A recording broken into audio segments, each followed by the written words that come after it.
नमस्कार, RRC news के हिंदी समाचार बुलेटिन में मैं मानसी आपका हार्दिक स्वागत करती हूं। सबसे पहले एक नजर आज की सुर्खियों पर। हेडलाइंस प्रस्तुत करता Marcus the readymade multibrand showroom. सर्वोत्तम quality, fresh stock, latest designs, reasonable rate. LRT college road, Raghuvanshi मंगल कार्यालय के बाजू में, अकोला। मूर्तिजापुर नगर पालिका की लूट करने वालों की इस बार नहीं खैर। आरआरसी के रणसंग्राम कार्यक्रम में पूर्व पार्षदों पर जमकर बरसे मतदाता।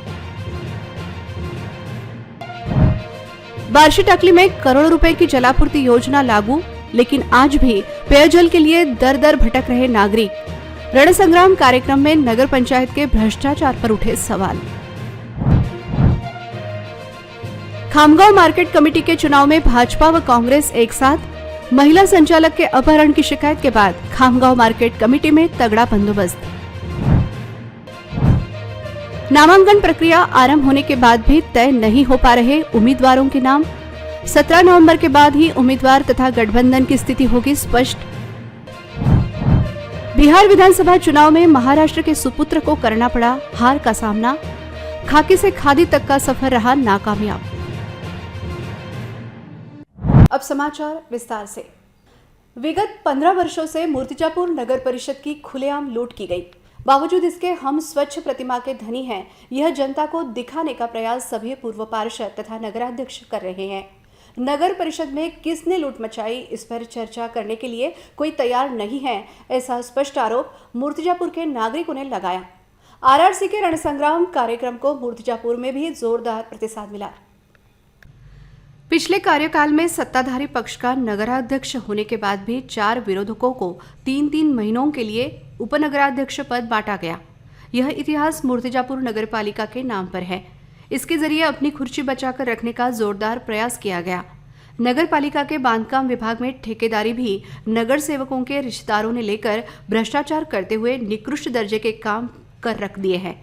शहर का 1 रुपए का भी विकास न करते हुए केवल अपनी जेब भरने का कार्यक्रम मूर्तिजापुर नगर पालिका में चलाया गया। नगर पालिका को लूट कर खाने वालों की अब बारी आ गई है, जिन्हें जनता कभी माफ नहीं करेंगी। सभी जनप्रतिनिधियों ने केवल अपने स्वार्थ के लिए शहर की विकास की ओर जानबूझकर दुर्लक्ष्य किया, जिसके चलते विकास के दृष्टिकोण से मूर्तिजापुर शहर 15 वर्ष पीछे चला गया है। शहर में आज भी जगह जगह गंदगी का साम्राज्य दिखाई दे रहा है। पेयजल का प्रश्न कायम है। कई जगहों पर लाइट की व्यवस्था नहीं है। स्वास्थ्य की समस्या निर्माण हो रही है। शहर में सभी ओर अतिक्रमण की भरमार हो गई है। करोड़ों रुपए खर्च कर निर्माण किए गए शहर के मुख्य रास्ते की हालत खराब होने के कारण करोड़ों रुपए पानी में चले गए हैं, ऐसा आरोप नागरिकों ने रणसंग्राम कार्यक्रम के जरिए लगाते हुए इस बार जनता इन पार्षदों को माफ नहीं करेगी, ऐसा विश्वास व्यक्त किया। एवढीच आहे की बा जो रोड आहे, रोडाचे काम जे काही आता फ्रंट वगैरे येते, मग एवढं आहे की तुम्ही 10-20% खा, काही प्रॉब्लेम नाही, पण जनतेची पण तुम्ही कामं करा. पण 10-20% हे आपल्याच टॅक्स मधून जातं म्हणून काही बरोबर जे काही आहे समजा प्रत्येक जण खाते असं काही नाही आहे, पण करा, तुम्ही कामं करा ना. जनतेला जो त्रास होऊ राहिला तो त्रास दूर करा. जहाँ तक मूर्तिजापुर का जैसा आपने प्रश्न पूछा, मूर्तिजापुर की हालत आज भी ऐसी है कि यहाँ सफाई की व्यवस्था नहीं, नालियां बरोबर नहीं है। यहाँ एक भी गर्मी के दिन के लिए पानेरी नगर पालिका की ओर से आपको मूर्तिजापुर भर में मिलेगी नहीं। एक भी मूत्री, सार्वजनिक मूत्री का मूर्तिजापुर में आपको मिलेगा नहीं। मूर्तिजापुर में ये एक ही रोड है, मेन रोड, पर इस सड़क की हालत आप अपने आंखों से अपनी गाड़ी में जब आए होंगे आपने देखी होगी। अभी 2-3 साल पहले ये रोड बनकर तैयार हुआ, लेकिन इसकी हालत ये है कि गांव के रस्तों से भी ज्यादा खराब ये मूर्तिजापुर शहर के रस्ते आज हो गए। त्या कॉम्प्लेक्स मध्ये म्हणा किंवा सुरुवातपासून एंड पर्यंत म्हणता इथला जे काही नगर परिषदचे कॉम्प्लेक्स बनले, एकही नगर परिषदच्या कॉम्प्लेक्स मध्ये शौचालय नाही आहे, हे सत्य परिस्थिती आहे। आणि परत परत ह्या रोडच्या गोष्टी येऊन राहिली। 17-18 कोटी मध्ये रस्ता बनला, या रस्त्याचं काम संपलं कधी आणि रिपेअरिंगचं काम सुरू झालं कधी तेच समजत नाही, नेहमीच काम सुरू असते। बार्शी टाकली में करोड़ों रुपए की जलापूर्ति योजना लागू की गई, लेकिन आम लोगों के मन में आज भी यही सवाल था कि क्या बार्शी टाकली शहर आगे भी प्यासा रहेगा। आरआरसी के रणसंग्राम कार्यक्रम में स्थानीय लोगों ने बार्शी टाकली के भ्रष्ट प्रशासन की कड़ी आलोचना की। बार्शी टकली नगर पंचायत के लिए चुनाव की घोषणा हो चुकी है और इसमें 17 उम्मीदवार चुने जाने हैं। लगभग 21,000 मतदाता अपने मताधिकार का प्रयोग करेंगे। स्थानीय लोगों ने बार्शी टकली में नागरिकों की समस्याओं को लेकर जनप्रतिनिधि और प्रशासन पर जमकर आरोप किए। आरआरसी के रणसंग्राम कार्यक्रम में यह चर्चा सामने आई कि शहर छोटा है लेकिन भ्रष्टाचार बड़ा है। इस रणसंग्राम कार्यक्रम में बार्शी टकली के गणमान्य लोगों ने भाग लिया। सभी राजनीतिक दलों के नेताओं ने भी इसमें भाग लिया। हम राजनीति में अशिक्षित लोगों को वोट नहीं देंगे, उनकी वजह से शहर का विकास बाधित होता है। इसलिए भविष्य में हम मतदान करते समय शिक्षित लोगों को ही वोट देंगे, ऐसा विश्वास नागरिकों ने व्यक्त किया। साथ ही लोगों ने कहा कि हम उन्हें वोट देंगे जो मंत्रालय से विकास निधि खींच कर ला सकते हैं, तभी हमारा विकास होगा। सड़कें बेहतर होगी, स्ट्रीट लाइटें लगेंगी, शहर साफ सुथरा होगा।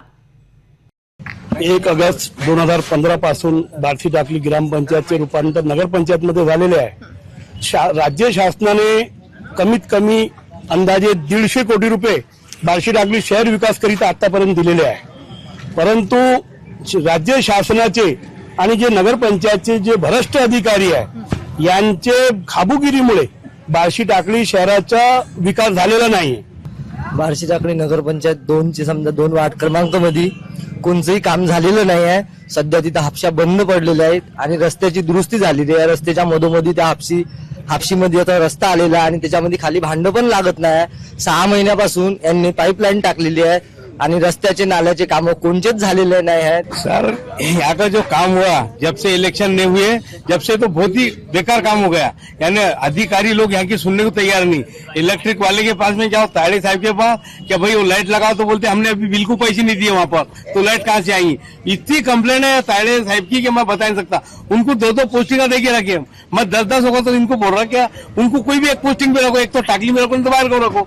तो ऐसा कुछ कर नहीं रहा शासन, सुनने को तैयार नहीं और कोई बात मानता नहीं शासन आएगी। राज्य की राजनीति में जो कुछ भी चल रहा है उसके खिलाफ खामगांव में हमेशा एक तस्वीर सामने आती है। खामगांव मार्केट कमेटी में आज भाजपा नेताओं द्वारा कांग्रेस का समर्थन करने और अजित पवार गुट के राष्ट्रवादी कांग्रेस पार्टी अध्यक्ष को झटका देने की एक अलग तस्वीर सामने आई। खामगांव मार्केट कमेटी चुनाव में एक महिला संचालक के अपहरण की शिकायत के बाद आज खामगांव मार्केट कमेटी में कर्फ्यू लगा दिया गया। राष्ट्रवादी कांग्रेस पार्टी के नेता और खामगांव कृषि उपज मंडी समिति के अध्यक्ष सुभाष पेसोड़े के खिलाफ अविश्वास प्रस्ताव पेश होने के बाद शहर में बड़ा राजनीतिक भूचाल आ गया। 18 में से 13 संचालकों ने 2 नवंबर 2025 को अध्यक्ष के खिलाफ अविश्वास प्रस्ताव पेश किया। इसे आज मंजूरी दे दी गई। चुनाव अधिकारियों ने स्पष्ट किया कि 12 सदस्यों ने अविश्वास प्रस्ताव के पक्ष में मतदान किया। खामगांव कृषि उपज बाजार समिति के अध्यक्ष को आज बड़ा झटका लगा क्योंकि 2/3 सदस्यों ने उनके खिलाफ मतदान किया। सुभाष पेसोड़े राष्ट्रवादी कांग्रेस पार्टी के अजित पवार गुट के नेता हैं। उनके खिलाफ कांग्रेस, राष्ट्रवादी कांग्रेस पार्टी, शरद पवार गुट, वंचित और अन्य लोग यह अविश्वास प्रस्ताव लाने के लिए एक साथ आए थे। सबसे महत्वपूर्ण जानकारी सामने आई है कि भाजपा नेताओं ने भी कांग्रेस गुट के नेता ज्ञानेश्वर दादा पाटिल का समर्थन किया है। इस अविश्वास प्रस्ताव पर चर्चा और मतदान के लिए स्वर्गीय विलासराव देशमुख कृषि उपज बाजार समिति खामगांव में एक विशेष बैठक आयोजित की गई थी। शहर की संवेदनशीलता, राजनीतिक पार्श्वभूमि तथा कानून व सुव्यवस्था का प्रश्न देखते हुए उपविभागीय दंडाधिकारी डॉक्टर रामेश्वर पुरी ने तुरंत किसी भी अनुचित घटना को टालने के लिए कृषि उपज बाजार समिति यार्ड में जमावबंदी का आदेश लागू किया था। बिहार विधानसभा का चुनाव जीतने के बाद अब भाजपा अपने बलबूते पर जिले में नगर पालिका चुनाव लड़ सकती है। यह देखते हुए राष्ट्रवादी अजित दादा तथा शिवसेना शिंदे गुट की परेशानी बढ़ गई है। वहीं दूसरी ओर कांग्रेस और वंचित मिलकर लड़ने की संभावना दिखाई दे रही है, लेकिन अभी तक उम्मीदवारों के नाम तय नहीं हो पा रहे हैं। यह देखते हुए 17 नवंबर तक सभी उम्मीदवारों का विषय साफ हो जाएगा। नगर पालिका चुनाव के लिए नामांकन प्रक्रिया आरंभ हो गई है, लेकिन न तो गठबंधन तय हो पाए हैं, न ही उम्मीदवारों के नाम सामने आ रहे हैं। 17 नवंबर सोमवार तक नामांकन फॉर्म जमा कराया जा सकता है। कहा जा रहा है कि नामांकन दर्ज कराने के आखिरी दिन तक गठबंधन व उम्मीदवार के संबंध में इंतजार करना होगा। यह भी संकेत मिल रहे हैं कि प्रमुख दलों के सहयोगी दल परस्पर कुछ क्षेत्र में गठबंधन कर सकते हैं। यह गठबंधन खुला या छिपा हुआ भी हो सकता है। कार्यकर्ता उम्मीदवारी के लिए विविध स्तर से दावे करते हैं। ऐसे में सभी दलों के पास दावेदारों की संख्या अधिक होने से गठबंधन करना आसान नहीं रह जाता है। शिवसेना शिंदे गुट जिले में काफी कमजोर स्थिति में है। ऐसे में भारतीय जनता पार्टी शिवसेना शिंदे गुट की ओर अनदेखी कर सकती है। कांग्रेस व राष्ट्रवादी कांग्रेस पार्टी शरद पवार तथा शिवसेना उद्धव ठाकरे गुट के बीच सीट साझेदारी के प्रयास किए जा रहे हैं, लेकिन वंचित बहुजन आघाड़ी भी इस बार कांग्रेस से हाथ मिलाने के लिए बेताब नजर आ रही है, जबकि बिहार में भाजपा की सरकार बनना तय है। यह देखते हुए राज्य में भी भाजपा कार्यकर्ताओं का मनोबल काफी ऊंचा हो गया है। भाजपा के मंत्री चंद्रशेखर बावनकुले साफ कह चुके हैं, राज्य में सबसे अधिक ताकत भाजपा की ही है। यह देख शिवसेना शिंदे व राष्ट्रवादी कांग्रेस पार्टी अजित के वरिष्ठ नेता मुंबई में पदाधिकारियों की बैठक में कह चुके कि भाजपा से गठबंधन का इंतजार न करें। यह देखते हुए शिवसेना शिंदे गुट की ओर से पार्टी को जिले में मजबूत करने के नगरपालिका चुनाव के लिए प्रभारी के रूप में पूर्व विधायक गोपी किशन बाजुरिया, पूर्व विधायक नारायणराव गवानकर तथा पूर्व विधायक विप्लव बाजुरिया की नियुक्ति की गई है। यह नियुक्तियां शिवसेना शिंदे गुट के लिए कितनी लाभदायक होगी, यह तो चुनाव का परिणाम ही बताएगा। बिहार में सिंघम कहे जाने वाले अकुला के पारस निवासी शिवदीप लांडे को विधानसभा चुनाव में हार का सामना करना पड़ा। खाकी से लेकर खादी तक के सफर में वह तीसरे स्थान पर रहे। डालते हैं एक नजर बिहार चुनाव में मराठी शिवदीप लांडे की चौंकाने वाली हार पर। बिहार के सिंघम कहे जाने वाले पूर्व आईपीएस अधिकारी और अकुला के पारस निवासी शिवदीप लांडे बिहार चुनाव में तीसरे स्थान पर रहे। बिहार के जमालपुर मतदार संघ में जनता दल यूनाइटेड के नचिकेता की जीत हुई। चर्चा है कि शिवदीप लांडे का खाकी से खादी तक का सफर अब यही थम गया है। इस चुनाव पर महाराष्ट्र की नजर थी। खासकर अकुला जिले की जनता को शिवदीप लांडे की जीत की उम्मीद थी, लेकिन यह उम्मीद धूमिल हो गई। विजयी उम्मीदवार नचिकेता और शिवदीप लांडे के बीच लगभग 40 से 45 हजार वोटों का अंतर था। मराठी भाषिक शिवदीप लांडे की हार से सिर्फ जिले की जनता ही नहीं, बल्कि पूरे मराठी जनमानस को भी झटका लगा है। इतना ही नहीं, पुलिस बल में भी उनके बड़े प्रशंसक हैं। उन्होंने इस्तीफा देकर राजनीति में प्रवेश किया था। उनका यह सफर नाकामयाब रहा। हजरत जिन्ना शाह मदार बहुउद्देशीय फाउंडेशन अकुला की ओर से 13 नवंबर 2025 को फेमस लॉन माइको टावर के पास अकोट फाइल में निःशुल्क नेत्र परीक्षण शिविर का सफलतापूर्वक आयोजन किया गया। इस शिविर का लाभ 450 से अधिक नेत्र रोगियों ने लिया। देखते हैं हमारे प्रतिनिधि यूसुफ शेख अकुला महाराष्ट्र की विशेष रिपोर्ट। इस शिविर में कुल 450 से अधिक मरीजों ने अपनी आंखों की जांच करवाई। जांच के बाद सभी मरीजों को निःशुल्क चश्मे और आंखों की दवाइयां वितरित की गई। इस पहल से उपस्थित सभी नागरिकों में संतुष्टि का माहौल बना। कार्यक्रम में राष्ट्रवादी कांग्रेस पार्टी शरद चंद्र पवार गुट के प्रदेश उपाध्यक्ष श्याम अवस्थी, प्रदेश संगठन सचिव जावेद जकारिया, प्रदेश समाजसेवी सलाम खान, राष्ट्रवादी कांग्रेस पार्टी महानगर अध्यक्ष रफीक सिद्दीकी, जुलूस समिति अध्यक्ष हाजी मुदाम खान, पूर्व नगर सेवक नकीर खान, साबिर कुरेशी, इस्माइल खान, इजराइल खान, अमीर शाह, अफसर शाह, ब्लॉक अध्यक्ष साबले साहब, वरिष्ठ नेता पापा चंद्र पवार, जावेद खान, शहबाज खान, चांद भाई उर्फ चंदू भाई और गुड्डू भाई विशिष्ट अतिथि के रूप में उपस्थित थे। हजरत जिन्ना शाह मदार बहुउद्देशीय फाउंडेशन के पदाधिकारी अफसर शाह, अफजल शाह, फैसल शाह, अफसर शाह, नसरुद्दीन शाह, करीम शाह, शबाना बी अफसर शाह, आकिब शाह, अफसर शाह और अल्फिया तबस्सुम अफसर शाह ने सभी अतिथियों का स्वागत किया। सभी पदाधिकारियों ने शिविर को सफल बनाने में कड़ी मेहनत की। इस अवसर पर अकुला जिला केमिस्ट एंड ड्रगिस्ट एसोसिएशन के संयुक्त सचिव वकार भाई का गणमान्य अतिथियों द्वारा अभिनंदन किया गया। नेत्र शिविर में मरीजों की जांच डॉक्टर जुगल चिरागनिया और डॉक्टर सुरेश तारे ने की। शिविर की योजना और आयोजन बरकत शाह, करीम शाह और एजाज पहलवान ने किया। उपस्थित सभी गणमान्य व्यक्तियों ने फाउंडेशन के सामाजिक कार्यों की सराहना की और बरकत शाह के समाज सेवा के प्रति समर्पण की सराहना की। नागरिकों से ऐसी स्वास्थ्य पहलों का लाभ उठाने की अपील की गई। हजरत जिंदा शाह मजार फाउंडेशन का आज आंखों का शिविर रखा गया, जिसके अध्यक्ष हमारे दोस्त आकोट फाइल के फेमस लॉन के मालक बरकत शाह भाई इन्होंने रखा। माशाअल्लाह इनका जो सामाजिक काम है बहुत उम्दा काम है और इन्होंने हमेशा समाज के लिए काम करता है। हम बरकत शाह साहब को दुआ देते हैं कि इसी तरह कौम की खिदमत करते रहे, सभी को लाभ पहुंचाए।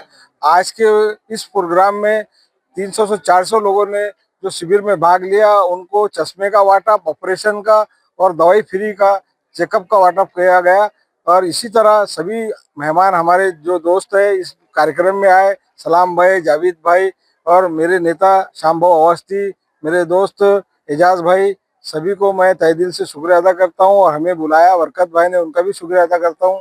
शिविर रखा है यहाँ पर, आप सभी उसका लाभ उठाएं।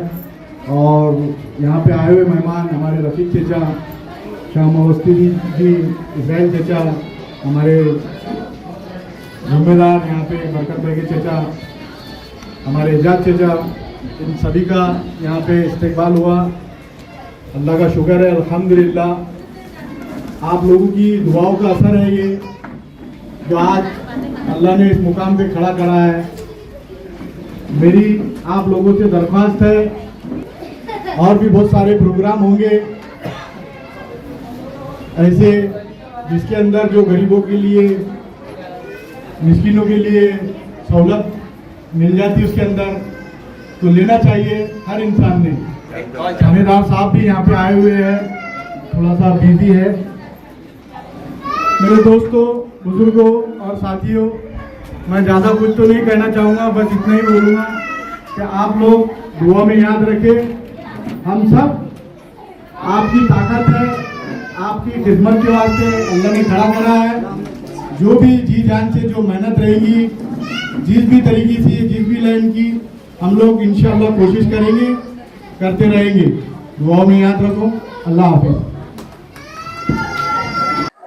आज बरकत भाई की संस्था की ओर से फेमस लॉन में आंखों के शिविर का कैंप रखा गया। इस कैंप में 350 से 400 लोगों ने इसका फायदा उठाया। यहाँ चश्मे का वाटप, साथ ही दवाई, और जो जरूरतमंद निकलेंगे उनके ऑपरेशन मुफ्त में किए जाएंगे। ऐसी व्यवस्था इस संस्था ने की है, और ये संस्था हर वक्त जो है सामाजिक काम कर रही है, और इसी तरह से सामाजिक काम करता रहे, यही हम उम्मीद रखते हैं। आज फेमस लॉन पे आज आके हजरत जिंदा शाह मदार मल्टी फाउंडेशन के ओर से आके का शिविर रखा गया है। आज अल्हम्दुलिल्लाह आज से 400 लोगों ने आज इसका शिविर का फायदा उठाया है, और अपने आगे भी कार्य चालू रखेंगे। अल्हम्दुलिल्लाह अभी जो भी कोशिश होगी अपने से, अल्हम्दुलिल्लाह ज्यादा से ज्यादा कोशिश करेंगे अच्छे से अच्छे काम करने की। फाउंडेशन की ओर से सभी सहयोगियों, चिकित्सा कर्मचारियों और नागरिकों का दिल से आभार व्यक्त किया गया। उपस्थित सभी नेत्र रोगियों ने इस शिविर के आयोजकों की मुक्त कंठ से प्रशंसा की। इस वर्ष हुई अतिवृष्टि के कारण तथा सब्जी फसल का नुकसान होने से हर पत्तेदार सब्जियां काफी महंगी हो गई है। हरी सब्जी खरीदने के पहले ग्राहकों को सोचना पड़ रहा है। अक्टूबर माह के अंतिम दिनों में हुई जोरदार बारिश के कारण सब्जी फसलों का बड़ा नुकसान हुआ था। इसके बाद फिर से सब्जियों के पौधे तैयार करने में देरी हुई थी। इस कारण वर्तमान में सब्जियों के दाम आसमान छू रहे हैं। सब्जियां महंगी होने के कारण आम उपभोक्ता की परेशानी काफी बढ़ गई है। वर्तमान स्थिति में जनता सब्जी मंडी में कई सब्जियों की आवक बहुत कम हो रही है। आवक कम होने के कारण लगभग सभी सब्जियां महंगी हो गई हैं। भारी बारिश के कारण सब्जियों के पौधे सड़ गल कर पूरी तरह से नष्ट हो गए थे। किसानों ने सब्जियों की फसल फिर से तैयार की है, जिसकी वजह से फिलहाल बाजार में सब्जियों की आवक बहुत कम है। बाजार में आवक घटने का सीधा असर सब्जियों की कीमतों पर नजर आ रहा है। सब्जियों के दाम 20 से 25% तक बढ़ गए हैं।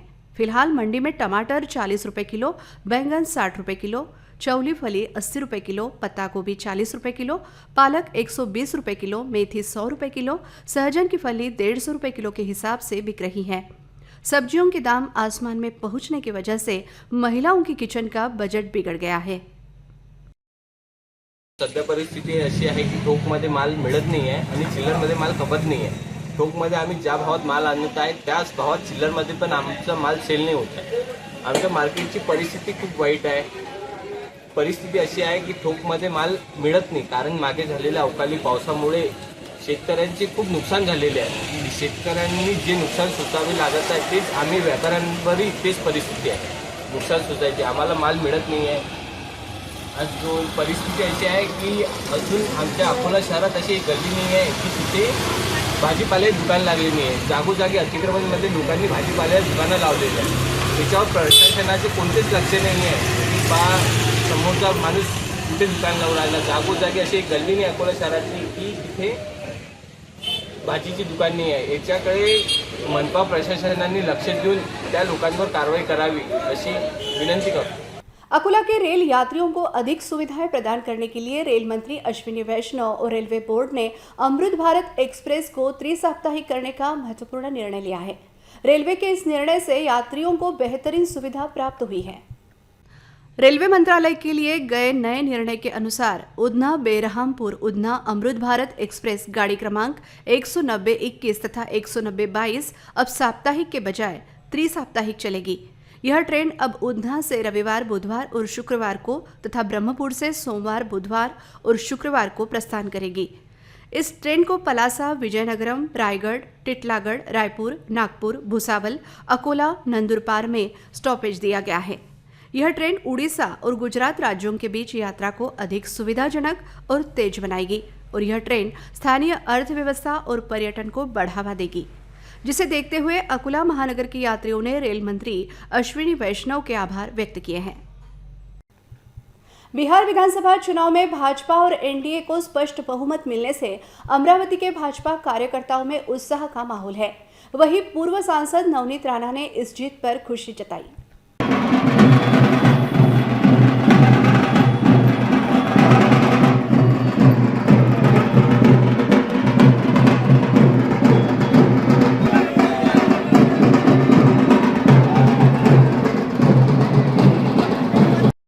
बिहार में जीत सुनिश्चित होते ही भाजपा पदाधिकारियों और कार्यकर्ताओं ने राजकमल चौक पर भव्य जश्न मनाया. उन्होंने ढोल नगाड़े बजाकर, नारे लगाकर और पटाखे फोड़कर अपनी खुशी का इजहार किया. पार्टी कार्यालय के बाहर भी उत्साह का माहौल था. इस दौरान भाजपा मुख्यालय के सामने भी जबरदस्त उत्साह देखा गया. पूर्व और वर्तमान भाजपा विधायक, पार्टी के प्रमुख पदाधिकारी और बड़ी संख्या में कार्यकर्ता इस जश्न में शामिल हुए. कार्यकर्ताओं ने एक दूसरे पर पुष्प वर्षाव करके इस ऐतिहासिक जीत का जश्न मनाया. बिहार में भाजपा एनडीए सरकार एक बार फिर अपने गठन की ओर अग्रसर होते देख कार्यकर्ताओं का उत्साह चरम पर पहुंच गया. बिहारची जनताने करून दाखवलं आणि भूतो ना भविष्य सोनामी सारखा रिझल्ट बिहारनी दिलेला आहे एनडीएची बाजूनी. आणि भारतीय जनता पार्टी आणि बीजेपीचे कार्यकर्ता आणि सगळे बिहारचे वासियांना मनापासून खूप खूप अभिनंदन करते.